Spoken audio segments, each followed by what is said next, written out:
Capítulo 4. La ciudad en la frontera. Parte 4.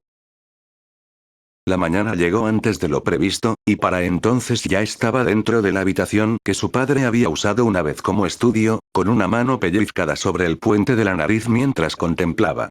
El problema de la noche anterior no se debía únicamente al hecho de que el asesino, Akame, había invadido su vivienda en busca de su objetivo, sino también a las ramificaciones de lo que ella le había transmitido. Los residentes en el extremo más alejado de la ciudad han expresado su necesidad de apoyo.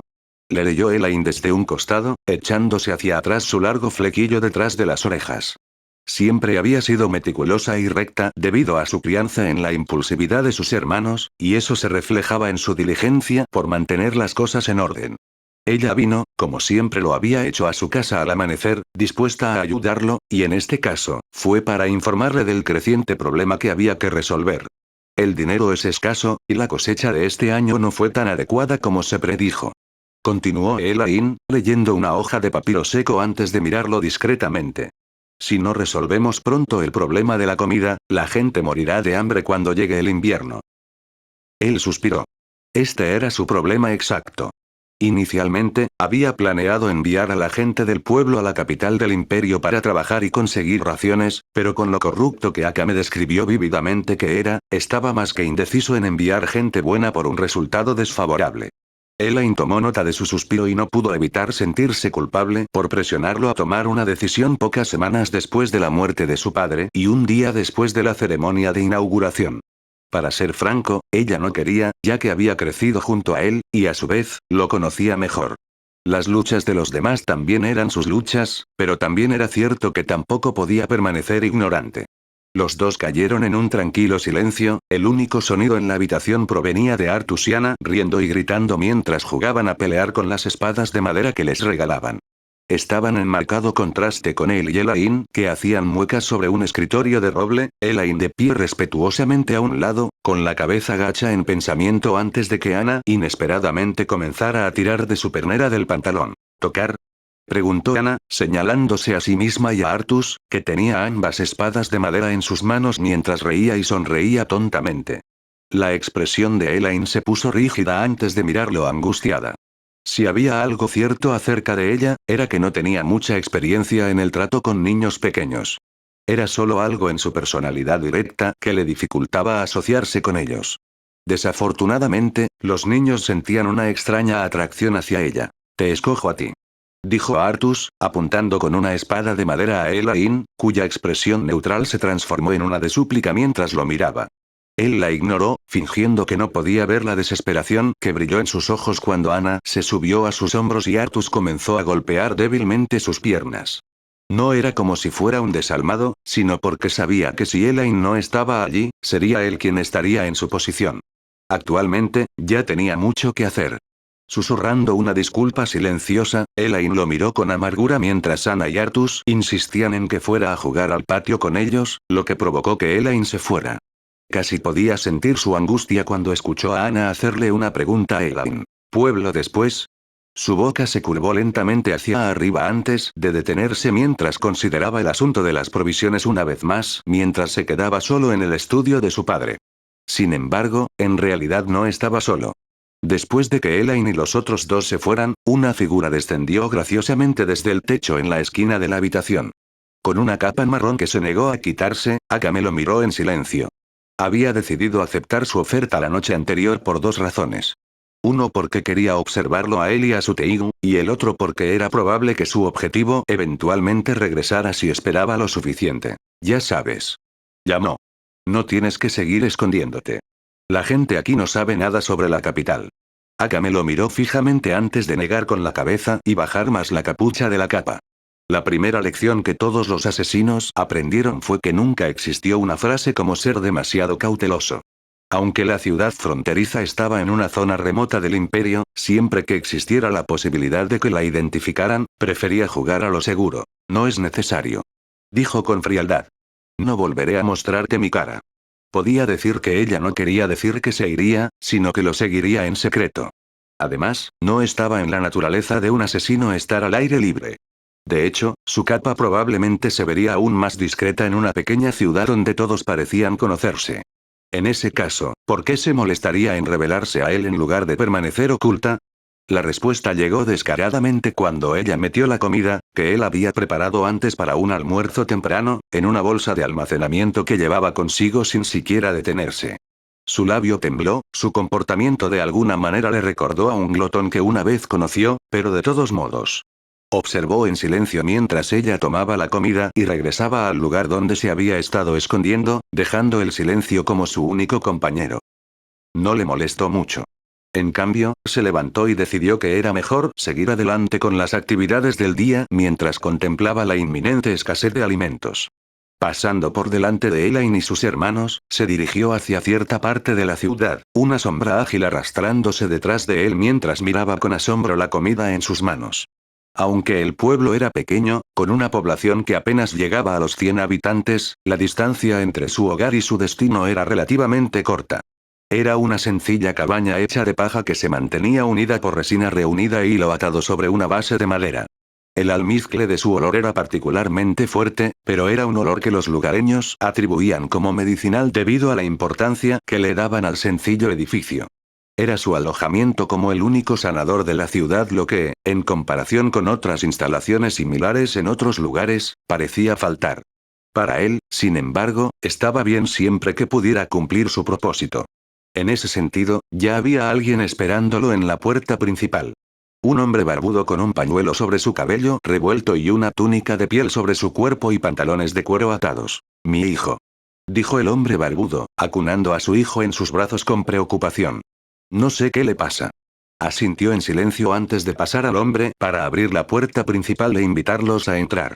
Akame, que iba detrás, miró sus acciones con peculiaridad antes de entrar por una ventana abierta y observar. Ya había escuchado que Shiro era conocido como un sanador local, pero por la desnudez del interior de la cabaña, no podía ver nada parecido a herramientas medicinales o ungüentos. Por lo tanto, ella no pudo determinar qué pretendía hacer. Por supuesto, ella teorizó que su curación tenía algo que ver con su Teigu, pero esas nociones abandonaron su mente después de asumir que Shiro poseía un brazo imperial orientado al combate. Permaneciendo inmóvil, sus ojos estaban ansiosos por no perderse un solo detalle cuando Shiro le indicó al hombre que colocara a su hijo sobre una colcha acolchada. El resultado de su escrutinio la sorprendería más de lo que le gustaría admitir.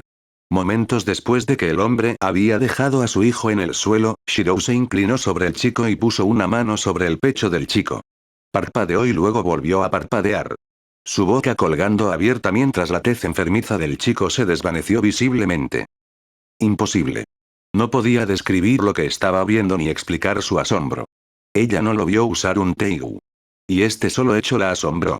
Debido a la discreta acción de Shiro de rastrear la punta del código místico de tipo curativo dentro de su palma para hacer contacto con el niño, Akame y el padre, realmente parecía como si todo lo que hubiera necesitado era un toque para curar la enfermedad. La gratitud y la veneración en la expresión del padre fueron imposibles de ocultar cuando el padre tomó a su hijo en sus brazos e inclinó la cabeza. «Viva el jefe del pueblo», dijo el padre con sinceridad. «Si alguien te causa problemas, mis amigos y hermanos de armas nunca lo dejarán ir».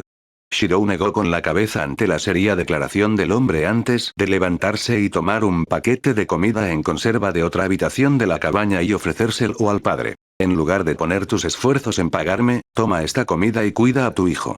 Colocó el saco de comida en el brazo libre del padre. Todavía necesita recuperar sus fuerzas, y el invierno de este año puede afectar a la ciudad con más fuerza que antes. Los labios del padre temblaron mientras miraba la comida en sus manos y luego a Shiro, la pura emoción mantenida encerrada detrás de su rostro severo era palpable. El padre no dijo una palabra más, abrazando a su hijo con fuerza antes de irse. Fue solo Akame quien vio la expresión del rostro del padre mientras se marchaba, y de repente lo reconoció en un cartel de búsqueda que había visto circular dentro de las caravanas de comerciantes del imperio. Raiga, el líder de los bandidos montados. Un grupo de varios cientos de hombres fuertes. Se congeló, dándose cuenta por primera vez, que había algo en la ciudad fronteriza que era diferente de lo que parecía. Frunciendo el ceño, dejó a un lado sus observaciones para continuar con su monitoreo, tratando de comprender lo que Shiro había hecho. ¿Había utilizado simplemente una práctica medicinal fuera de sus posibilidades? ¿O realmente poseía un poder curativo al borde de un milagro?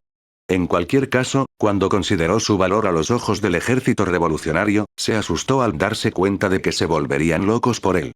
Cada día, el número de heridos acumulados en el ejército revolucionario crecía sin cesar.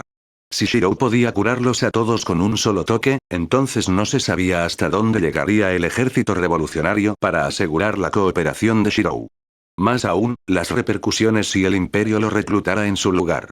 Por una vez en su misión, estaba en conflicto sobre si debía informar sus hallazgos o no, y no fue por sus vínculos con el ejército revolucionario. Fue por Shirou. Decir que no la conmovía lo desinteresado que era Shirou sería una mentira. Verlo estresado por encontrar una manera de alimentar a todos y al mismo tiempo regalar sus propias raciones, fue suficiente para ver su carácter. Un personaje diferente a cualquiera que hubiera visto antes en una posición de poder. Frunció los labios, pero su profesionalismo la obligó a permanecer donde estaba. Shirou, por otro lado, continuó actuando como si Akame no estuviera cerca a pesar de sentirla debido al distintivo aroma mágico que pudo detectar emanando de su Tiegu, Murasame. Asegurándose de que ningún otro paciente acudiera a pedir tratamiento, se trasladó a una habitación aislada en la cabaña. En el tiempo que había estado tratando al hijo de Raiga, había ideado un método potencial para resolver la crisis alimentaria que la ciudad fronteriza estaba destinada a experimentar. Sacó una caja en la esquina de la habitación y la abrió para revelar los restos de algún tipo de animal grande. Sin embargo, estaba lejos de ser un animal promedio. Eran los restos de una bestia peligrosa. Las bestias peligrosas eran una clase de criatura en el mundo que poseía asombrosas capacidades de destrucción y habilidades especiales que las hacían difíciles de manejar. Lo que los habitantes del mundo no sabían y que solo él podía ver, era que sus habilidades y poderes no eran naturales. Era un subproducto de la magia que todas las bestias peligrosas absorbían inconscientemente, y un concepto que generalmente aludía a la gente común que no creía en la magia. Sin embargo, él era diferente. Desde el momento en que usó su magia por primera vez en el Nuevo Mundo, las diferencias fueron evidentes para él. Por un lado, el ambiente de la magia en el aire era plano, casi no contenía nada para su uso o el de cualquier otra persona. En ese sentido, las bestias peligrosas absorbiéndolo todo lo explicó todo. Incluso la designación del Nuevo Mundo de las bestias peligrosas guardaba una correlación directa con la entrada de energía mágica consumida. En cuyo caso, las bestias peligrosas de clase superior fueron las más eficientes. Sin embargo, ¿por qué le importaba esto? Bueno, era obvio cuando comenzó a extraer de la energía mágica almacenada dentro de los restos de la bestia peligrosa para recuperar las reservas mágicas que había usado la noche anterior y mientras curaba al niño. No puso mucha atención en el hecho de que alguien más lo estaba mirando. Incluso si Akame estaba mirando, no era como si ella pudiera entender lo que estaba haciendo de todos modos. Mientras recargaba parcialmente sus reservas para salvar lo que quedaba del poder mágico en los restos de la bestia peligrosa, respiró hondo y se resolvió. Era hora de ir a cazar. Lo único diferente de las bestias peligrosas era la cantidad de alimento que le daban a quienes las comían debido a su energía mágica acumulada. Por ejemplo, un hombre común puede durar una semana completa con solo una porción de la carne de una bestia peligrosa. En su caso, resolvería la actual escasez de alimentos de la ciudad fronteriza, y al mismo tiempo, aumentaría la cantidad de restos de bestias peligrosas de los que podría extraer magia. Los conjuntos actuales que su padre había adquirido hace muchos años ya estaban perdiendo propiedades mágicas. No podrían proporcionarle magia por mucho más tiempo, y para entonces tendría que considerar forjar sus propias espadas a menos que obtuviera más. Como tal, la caza de bestias peligrosas siempre había ocupado su mente. Era solo que nunca había actuado en consecuencia debido a lo protector que era su padre y la promesa que había hecho. Ahora, sin embargo, era diferente. Si no iba a cazar, la gente que conocía eventualmente pasaría hambre, y eso era inaceptable. Lo único que le quedaba por hacer mientras guardaba los restos de la bestia peligrosa era esperar que Artus y Ana pudieran distraer a Elaine el tiempo suficiente para que ella no se diera cuenta de que había dejado la ciudad para cazar bestias peligrosas en el bosque. Un objetivo que accidentalmente le había hecho saber a Elaine en su infancia, asegurándose de que podría ser lo primero que se le ocurriera para explicar su ausencia. Después de todo, su padre se había ido y ya no había nadie que lo detuviera. Solo temía que ella llamara a sus hermanos para formar un grupo y ayudar a buscarlo en el bosque sin importar el peligro. Algo que preferiría que ella no hiciera. Pasar a escondidas a Elaine fue más fácil de lo que había anticipado con Artus y Anna distrayéndola, lo que le permitió dejar las cercanías de la ciudad fronteriza y adentrarse en los bosques que la rodeaban sin esfuerzo. Hizo una pausa después de avanzar lo suficiente a través de la maleza y se agachó para mirar el rastro que había encontrado. Rastrear bestias peligrosas era diferente a rastrear animales normales. Por ejemplo, la mayoría de la gente consideraría difícil rastrear a las bestias peligrosas, mientras que rastrear animales normales fue fácil. Fue una excepción. Su nariz se movió sutilmente alertándolo de la dirección general de una firma mágica. Era una habilidad única suya que se derivaba de su capacidad de detectar magia a través del olor. Y en un mundo donde la única fuente de agudas congregaciones de magia eran las bestias peligrosas, él era un radar natural. Se puso de pie, mirando en la dirección de donde se originaba el olor y lo siguió implacablemente como un sabueso por un rastro de viento. Sus pasos eran sin pausa y cuanto más se acercaba a su objetivo, más seguro estaba de la ubicación de la bestia peligrosa. A estas alturas, se había alejado más de la ciudad fronteriza de lo que jamás había tenido la intención de aventurarse, pero no podía rendirse ahora con el objetivo tan cerca.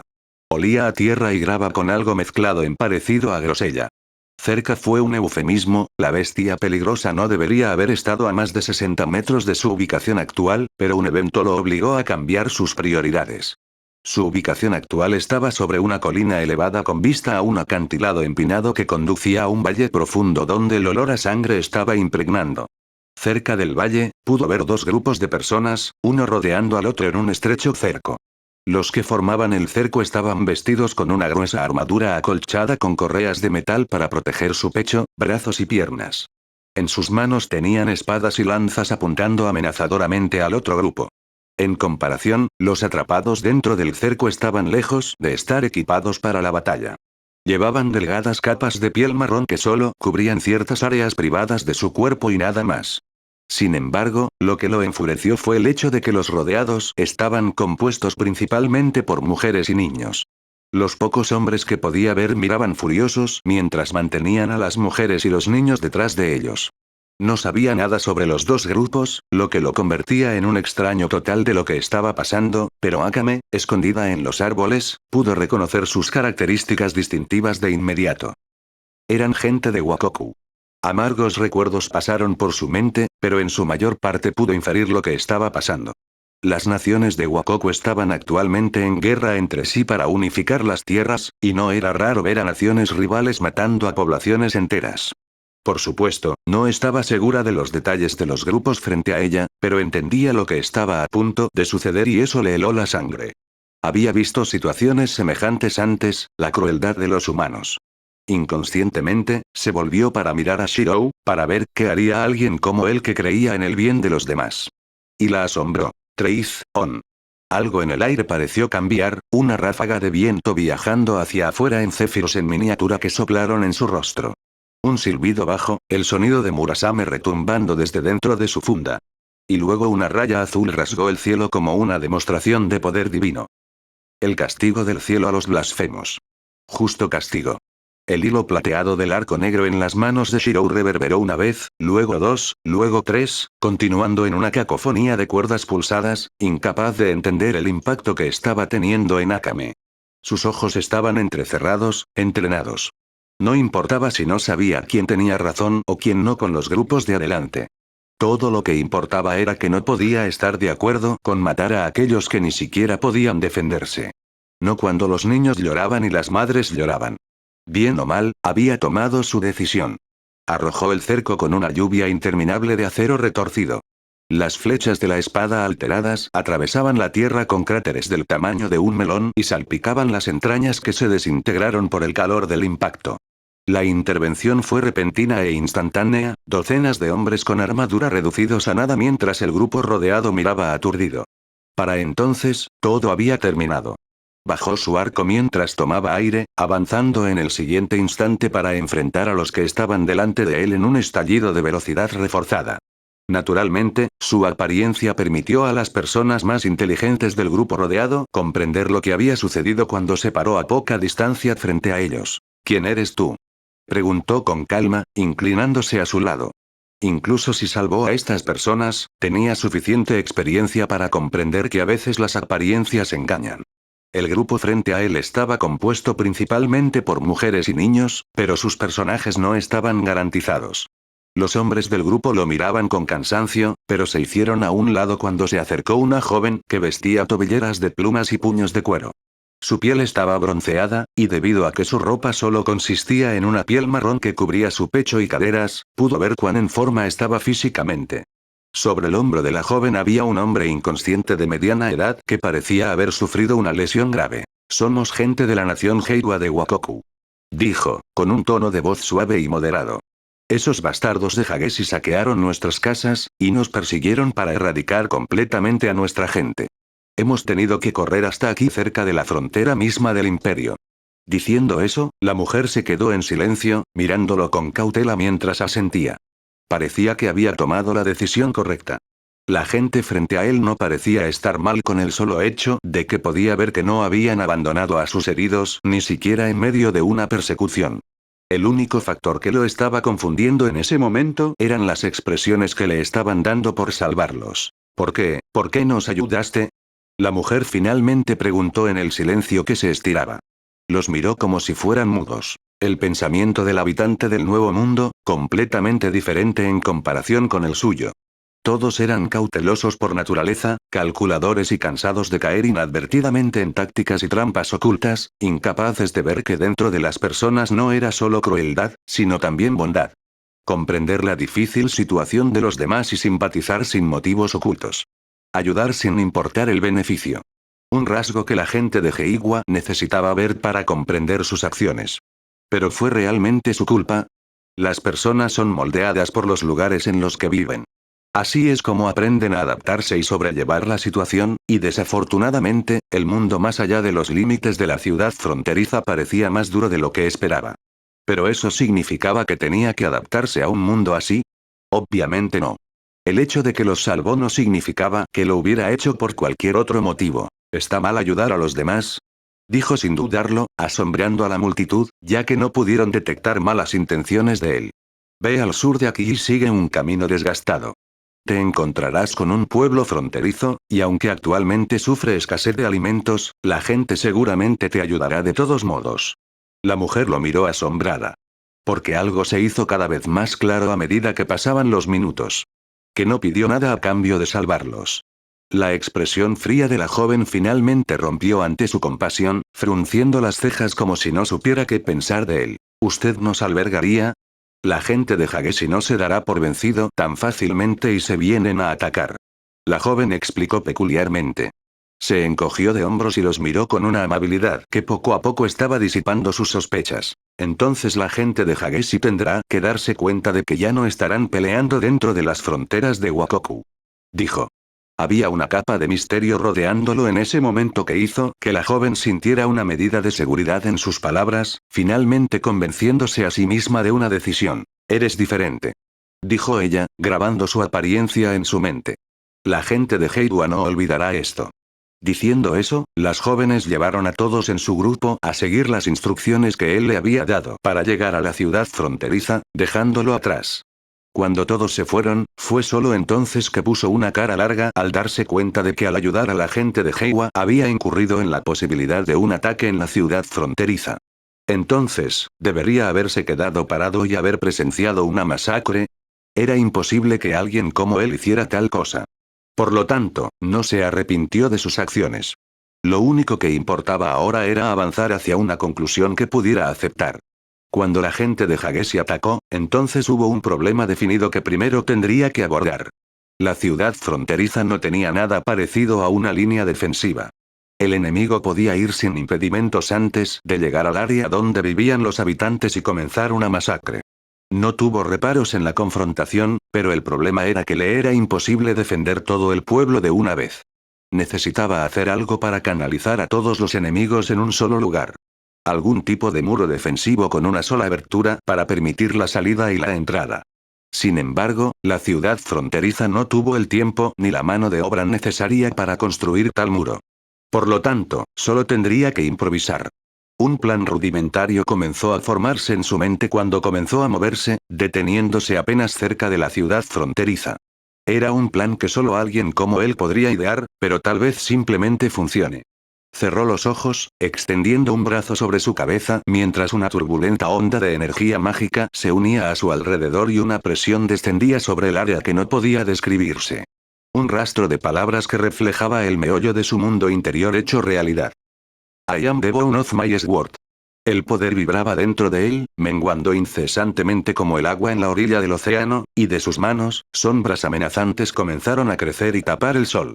Monumentos colosales, pilares de acero inoxidable emergieron y flotaron en el cielo uno por uno, formando un círculo que cubría todo el perímetro de la ciudad fronteriza. Construcciones masivas que nadie pudo reconocer. Espadas. Enormes espadas en forma de pilares descendieron, atravesando el suelo y enviando violentos temblores a la tierra. Un muro que no sea de piedra ni de madera. Pero de acero. Jadeaba con fuerza por el esfuerzo, después de haber usado todas las reservas mágicas que tenía a su disposición y más, lo que lo fatigaba enormemente mientras se tambaleaba. Lo que necesitaba ahora más que cualquier otra cosa era regresar a la cabaña de curación y tomar la energía mágica que le quedaba de los restos de las bestias peligrosas para recuperarse. De hecho, eso era todo en lo que estaba pensando, y no en cómo se sentía Akame en ese momento después de haberlo observado todo el día. Se estremeció, Murasame temblando de agitación mientras miraba las enormes espadas que ahora rodeaban la ciudad fronteriza. Lo que había sido solo una simple ciudad en un momento, se había convertido instantáneamente en una fortaleza que incluso ella estaba pensando en que la artillería del ejército tendría algún efecto. Más que eso, era lo que sentía por el propio Shirou. Su Teigu es monstruoso. Sus labios se estrecharon en una línea mientras se dejaba caer de los árboles y directamente en la línea de visión de Shirou. Pensé que habías dicho que no ibas a mostrar tu rostro más. Dijo con ironía al verla. Y no esperaba que fueras tan tonto. Respondió ella frunciendo el ceño, con las manos en puños. Incluso ahora, la imagen de él salvando a la gente de Heiwa apareció en su mente. Los había salvado por completo, dándoles un lugar donde quedarse sin siquiera estremecerse. ¿Y por qué razón dio? Que nunca está mal ayudar a otro. Dejando a un lado su familia y la gente de la ciudad fronteriza, no tenía la obligación de ayudar a nadie más, pero lo hizo sin dudarlo. Sin saberlo, la forma en que lo había visto antes comenzó a cambiar, las ideas preconcebidas y las observaciones que había hecho de él se esfumaron. ¿Qué tipo de integridad? No. Mejor aún, ¿qué tipo de mentalidad tenía que poseer uno para ser tan diferente de lo normal?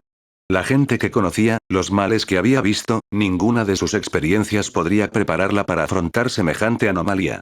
Sonrió débilmente, sin decir nada más porque ya lo habían llamado tonto demasiadas veces para contarlo. En ese momento, su estado de agotamiento era evidente para que Akame lo viera. ¿Qué me impedirá incapacitarte ahora mismo y terminar mi tarea? Ella dijo. Parte de la razón por la que aceptó la propuesta de Shirou de quedarse temporalmente en la ciudad fronteriza fue porque vio que él poseía el poder para detenerla. La situación ahora era completamente diferente. Fue ella quien tuvo la ventaja. Nada. Respondió con sinceridad. Entonces, ¿por qué no lo haces? Ella guardó silencio, incapaz de admitir que una parte de ella se había conmovido por su pura tenacidad y fe. Eres un tonto. Dijo de nuevo, extrañamente colocando su brazo sobre su hombro para sostenerlo. Ya ni siquiera sabía lo que estaba haciendo. Ella tenía la tarea de matar a Edwin por las numerosas muertes de las que era responsable contra el ejército revolucionario, y ahora ella estaba ayudando al hombre que le impedía hacerlo. Silenciosamente, los dos caminaron penosamente, Shirou haciendo todo lo posible por avanzar tambaleándose, y ella lo ayudó cojeando de regreso a la ciudad fronteriza. Era difícil para ella entender cómo las cosas la llevaron a este punto y mucho menos explicarlo. Incluso las emociones que brotaban de su interior le dificultaban pensar. Porque en el fondo de ella, había entendido algo mientras miraba la ingenuidad y el optimismo de esos orbes de color bronce que la miraban, una asesina, sin ningún tipo de cansancio. Un pensamiento que nunca volvería a abandonar su mente cuanto más tiempo permaneciera cerca de él. Eso quizás. Solo tal vez. El mundo necesitaba a alguien como él. Una brasa cuya llama solo continuaría creciendo más brillante, convirtiéndose eventualmente en un fuego imparable. Un fuego de cambio.